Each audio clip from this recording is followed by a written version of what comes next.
Good morning everyone.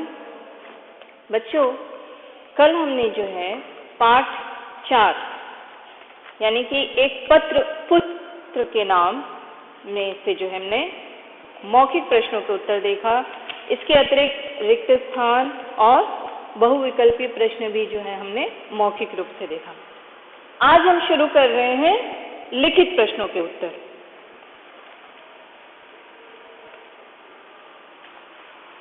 तो पहला प्रश्न है इसमें, गांधी जी ने अपने पुत्र को शिक्षा के विषय में क्या बताया। ठीक है बच्चों, प्रश्न हम लिख लेते हैं, आप लिखना शुरू कर लीजिएगा। ये है लिखित प्रश्न। कल हमने 2 मौखिक प्रश्नों के उत्तर लिखे थे, आज हम लिख रहे हैं लिखित प्रश्नों के उत्तर। ठीक है,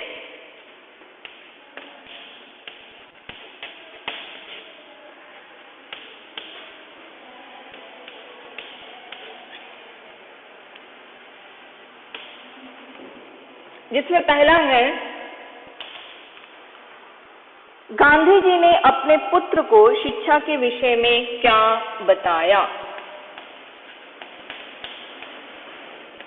गांधी जी ने अपने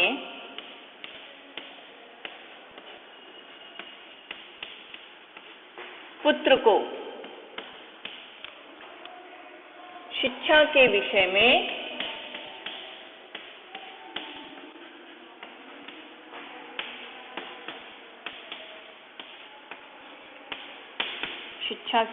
में क्या बताया।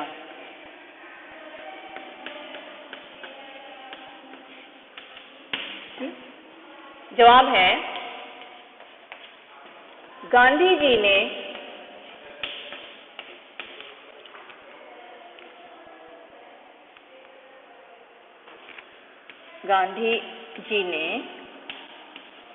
अपने पुत्र को शिक्षा के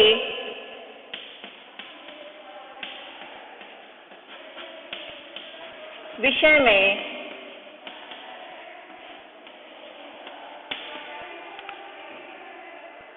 यह समझाया। क्या समझाया? यह समझाया कि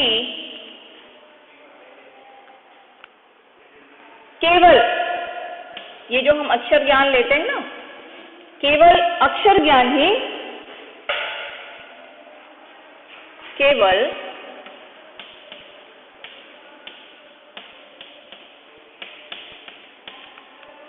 अक्षर ज्ञान ही सच्ची शिक्षा नहीं है। केवल अक्षर ज्ञान ही सच्ची शिक्षा नहीं है। साथ साथ क्या चाहिए? सच्ची शिक्षा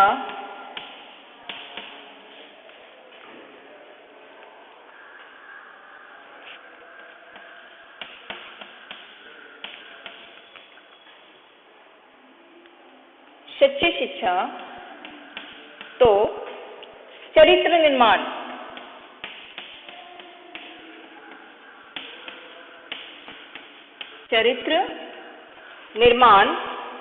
और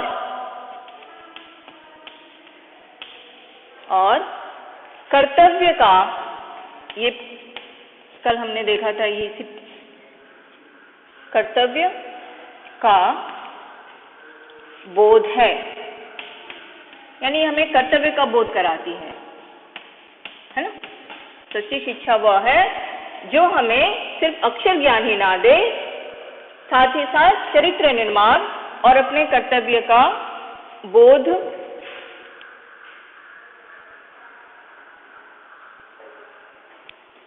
है। कर्तव्य का बोध है, या कहें कि कर्तव्य का जो है हमें बोध कराती है, मतलब हमें बताती है। ठीक है, तो ये होगा हमारे पहले प्रश्न का उत्तर। अब हम लिख रहे हैं दूसरा प्रश्न।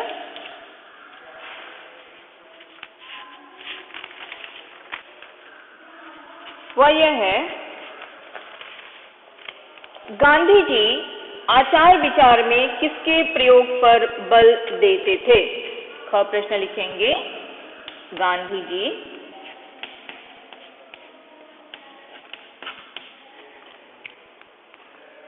आचार विचार में, गांधी जी आचार विचार में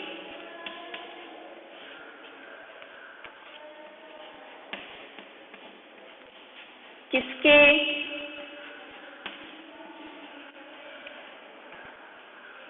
प्रयोग पर,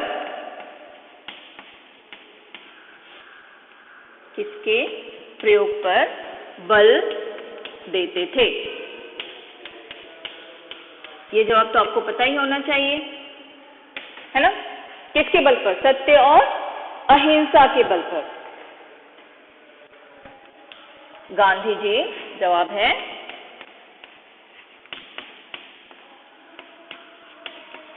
गांधी जी आचार विचार में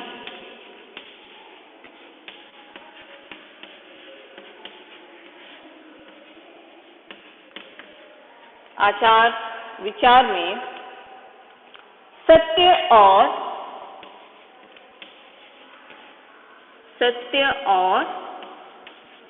अहिंसा, सत्य और अहिंसा के प्रयोग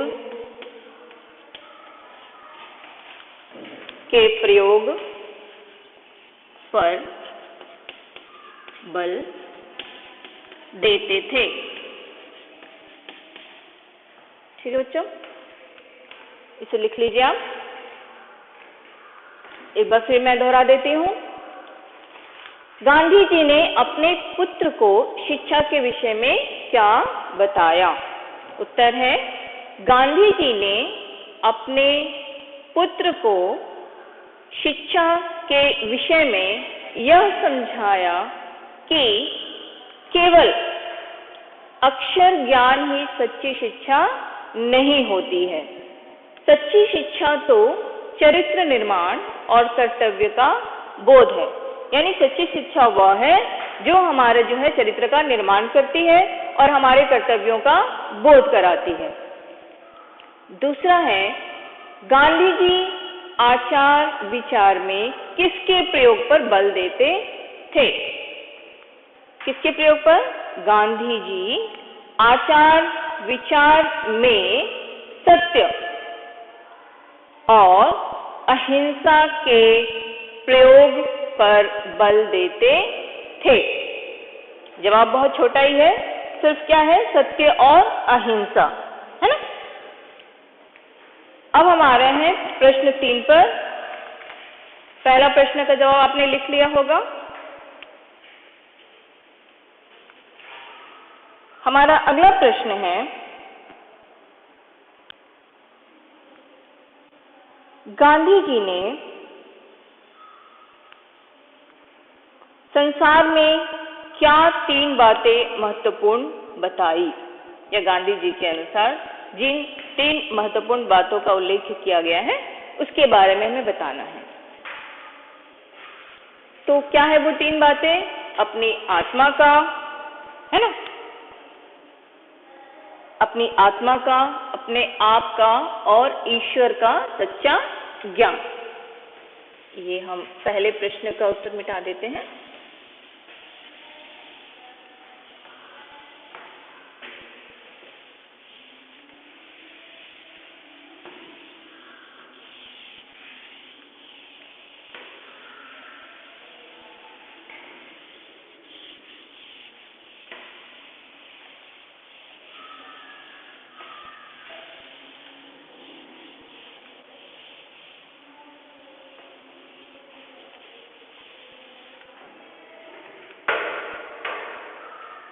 प्रश्न 3 है, यानी कि ग।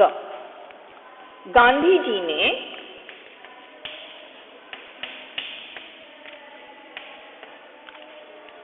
संसार में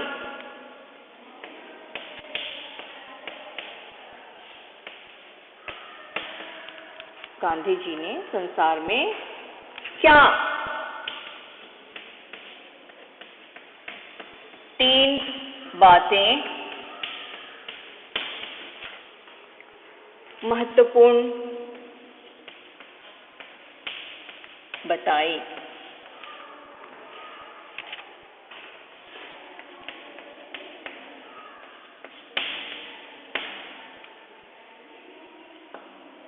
जवाब है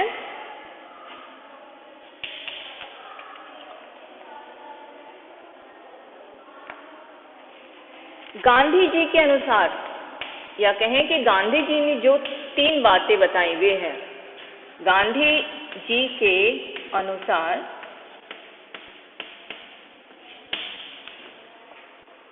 संसार में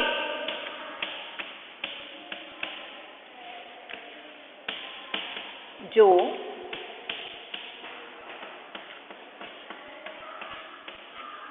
3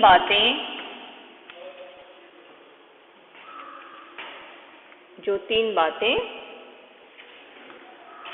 महत्वपूर्ण हैं,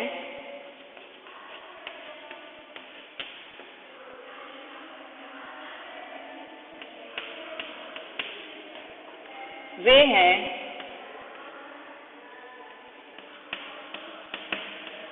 पहला क्या है? वे है अपनी आत्मा का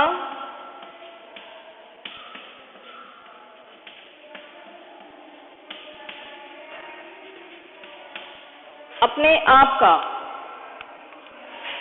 अपने आत्मा का, अपने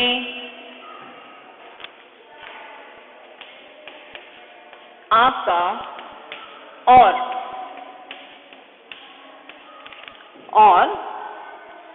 ईश्वर का सच्चा ज्ञान, ईश्वर का सच्चा ज्ञान प्राप्त करना। ये 3 बातें जो हैं गांधी जी ने बताई हैं, जो हमारे आगे आने वाली भविष्य में जो है, इसी पर जो हमारा भविष्य जो है आगे बढ़ सकता है। अब हम लिखेंगे प्रश्न 4। प्रश्न 3 हो गए, अब हम आ रहे हैं प्रश्न 4 पर, जो कि है गांधी जी ने अमीरों की तुलना में गरीबों को सुखी क्यों बताया है? गांधी जी ने, कल हमने बताया था आपको, गांधी जी ने अमीरों की तुलना में क्यों बताया? बता सकते हैं आप सभी? अमीरों की तुलना में, क्योंकि अमीर जो है वो दूसरों पर निर्भर रहते हैं, लेकिन एक गरीब वह आत्मनिर्भर होता है, यानी उसे जो भी चाहिए वो स्वयं उसके लिए प्रयास करता है। किंतु अमीर क्या है? वो दूसरों पर आश्रित होते हैं, है ना, हर कार्य के लिए। अमीरों की तुलना में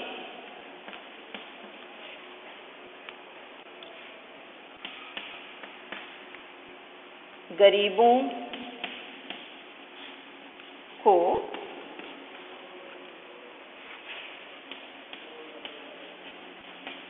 सुखी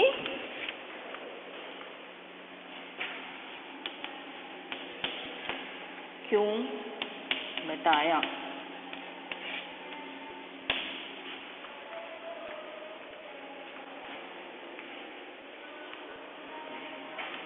अब मैं दूसरे प्रश्न का जवाब भी मिटा देती हूँ, आपने लिख लिया होगा अब तक, मुझे उम्मीद है। बस आपको उसमें दूसरे प्रश्न में सत्य और अहिंसा जो है लिखना है, यानी किस पर बल दिया था? सत्य और अहिंसा पर।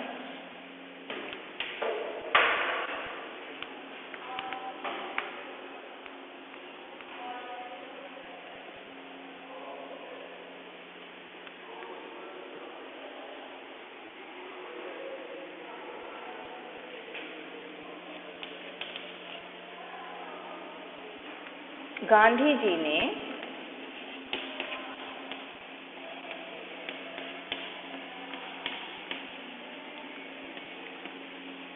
अमीरों की तुलना में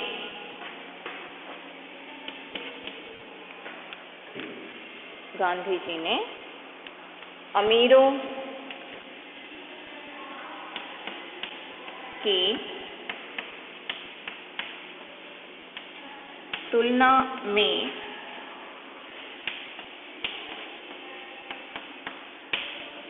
गरीबों को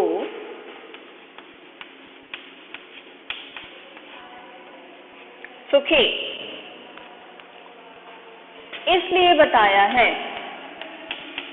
सुखी इसलिए बताया है क्योंकि, कारण क्या है यहाँ, क्योंकि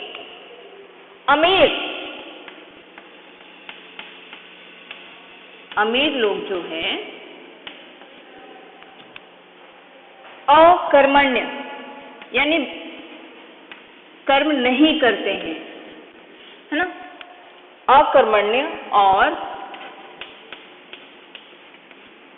आलसी होते हैं, यानी वो दूसरों पर निर्भर रहते हैं, आलसी होते हैं।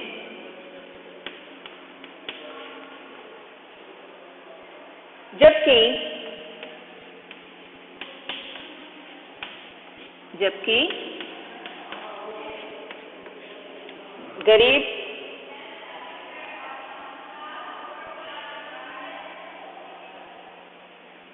गरीब अपना निर्वाह या कहें जीवन निर्वाह या हम कहें जबकि गरीब जो है आत्मनिर्भर होता है। इसे हम एक शब्द में एक वाक्य में लिख लेंगे, गरीब जो है आत्मनिर्भर होते हैं, जबकि गरीब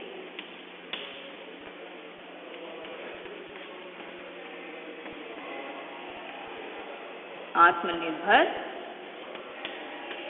होते हैं, यानी ये किसी और पर जो है आश्रित नहीं होते, है ना, और परिश्रम करने के बाद यानी आत्मनिर्भर होना यानी स्वयं कार्य करने के बाद जो है वो अपना जीवनचर्या चलाते हैं। गांधी जी ने अमीरों की तुलना में गरीबों को सुखी इसलिए बताया है क्योंकि अमीर लोग अकर्मण्य और आलसी होते हैं, जबकि गरीब आत्मनिर्भर होते हैं, ठीक है ना, वह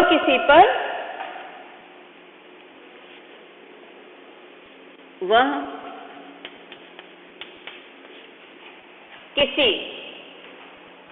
और पर आश्रित नहीं होते, किसी और पर आश्रित नहीं होते।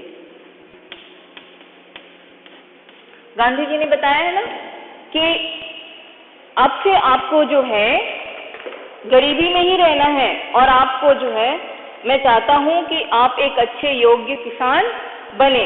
इसके लिए क्या करना होगा उनको, खेत में घास काटना, गड्ढा खोदना और जितने भी औजार हैं उसे सुव्यवस्थित और सही तरीके से रखना।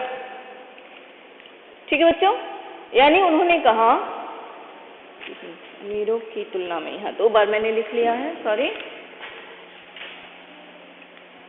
अमीरों की, एक बार मैं फिर से रिपीट कर देती हूँ।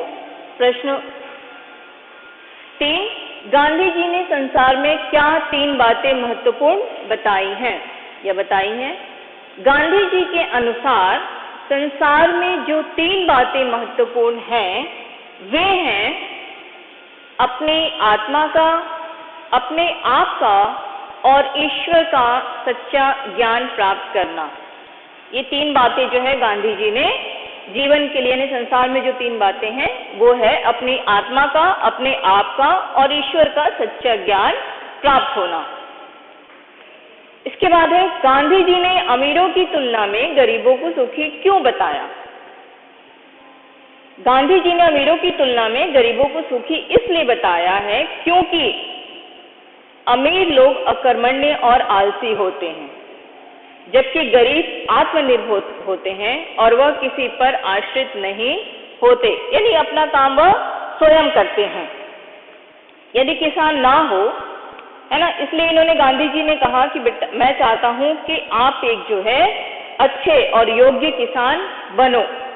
यानी यदि किसान ना हो तो जितने भी अमीर लोग हैं वो खाएंगे कहाँ से। यदि अन्न उत्पन्न ना करे किसान तो वो खाएंगे कहाँ से, यानी वो आश्रित किस पर है, किसान पर ही है। तो ये हो गए हमारे प्रश्न उत्तर, इसे आप लिख लीजिए। इसके पश्चात मैं आपको जो है होमवर्क दे रही हूँ। तो आज हमने हिंदी सेकंड में जो है 4 पार्ट जो है अपना पूरा कर लिया बच्चों, इसे आप लिख लीजिए। इसके पश्चात हम करेंगे व्याकरण से, कुछ मैं आपको होमवर्क दूंगी। जिनके पास बुक नहीं है, मैं चाहूंगी कि वो जो भी मैं लिखवा रही हूँ या जो भी गृह कार्य दे रही हूँ वो अपनी कॉपी में कर लें, और जिन बच्चों के पास बुक है वो बुक में भी कर लीजिए, वो सही रहेगी। लेकिन जिनके पास बुक नहीं है वो बाहर से कोई कॉपी लेकर जो है उसमें जो भी हम लिखवा रहे हैं, जो भी आपको होमवर्क दे रहे हैं, उसे आप उसमें कर लीजिएगा कॉपी में।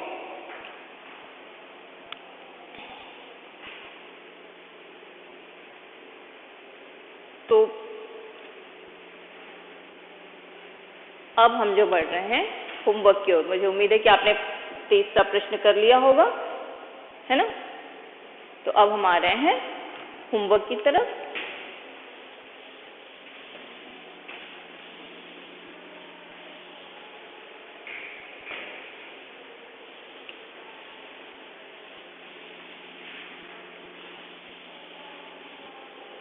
कक्षा 5 में जो हमने पढ़ा था, यानी क्लास 6 में जो हमने ये चैप्टर पढ़ा था, इसमें से सारे प्रश्न नहीं थे, इससे कुछ हटकर प्रश्न थे, है ना। तो आप उसको कॉपी मत कीजिएगा, यहाँ हमने जो लिखवाया है उसे ही आप लिखिएगा। अब हम आपको जो है कुछ होमवर्क दे देते हैं।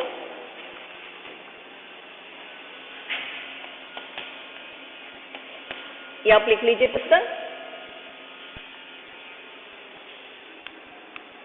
पहला है निम्नलिखित शब्दों के विलोम शब्द लिखिए।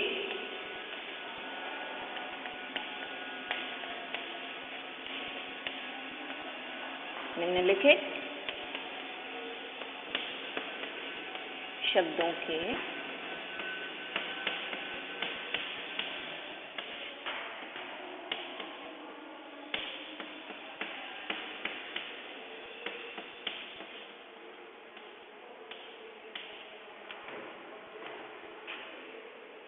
इसमें पहला है अधिकार,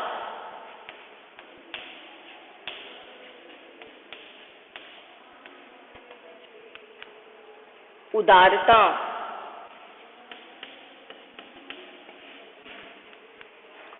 असंतोष,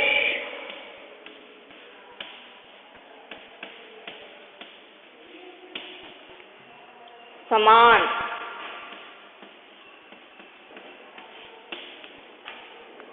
विशेष,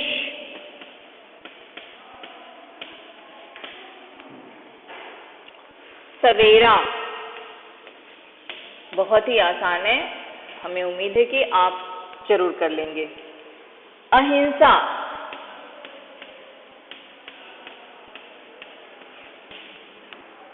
इसके पश्चात है भविष्य। तो ये है जो है 8 हमने जो दे दिए हैं विलोम शब्द आपको गृह कार्य के लिए। अब इसके पश्चात है वाक्य प्रयोग कीजिए। दूसरा जो है वाक्य बनाइए।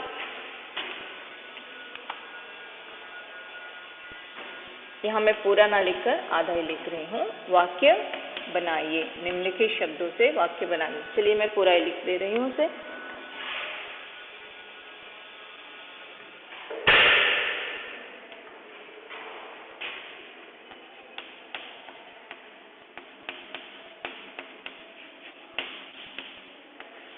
निम्नलिखित शब्दों से वाक्य बनाइए। पहला है आदेश।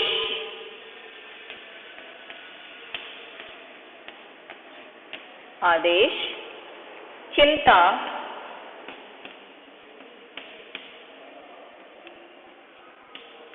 चिंता, उदारता,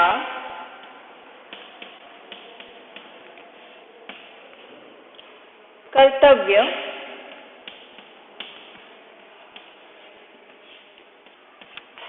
और अंतिम है स्वाभाविक।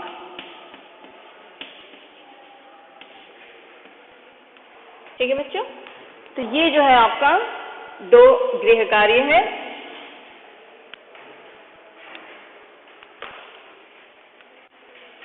पहला है आपका विलोम शब्द। ठीक है, अधिकार, उदारता, असंतोष, समान, विशेष, सवेरा, अहिंसा और भविष्य। इसके पश्चात है निम्नलिखित शब्दों से वाक्य बनाइए। आदेश, चिंता, उदारता, कर्तव्य और स्वाभाविक। तो ये आप इसे लिख लीजिए। एक बात और मैं कहना चाहूंगी कि जो भी आपको असाइनमेंट मिले, खासकर हिंदी फर्स्ट में यानी व्याकरण में, तो उसे आप अपने फेयर कॉपी में कीजिएगा। ठीक है बच्चों, हिंदी सेकेंड के लिए आप फाइल बना सकते हैं, लेकिन हिंदी फर्स्ट की जो असाइनमेंट, जो भी होमवर्क मिलेगी समर वेकेशन होमवर्क, उसे आप हिंदी फर्स्ट की कॉपी में ही कीजिएगा। तो आज हमारा पार्ट 4 हम यही समाप्त करते हैं। धन्यवाद।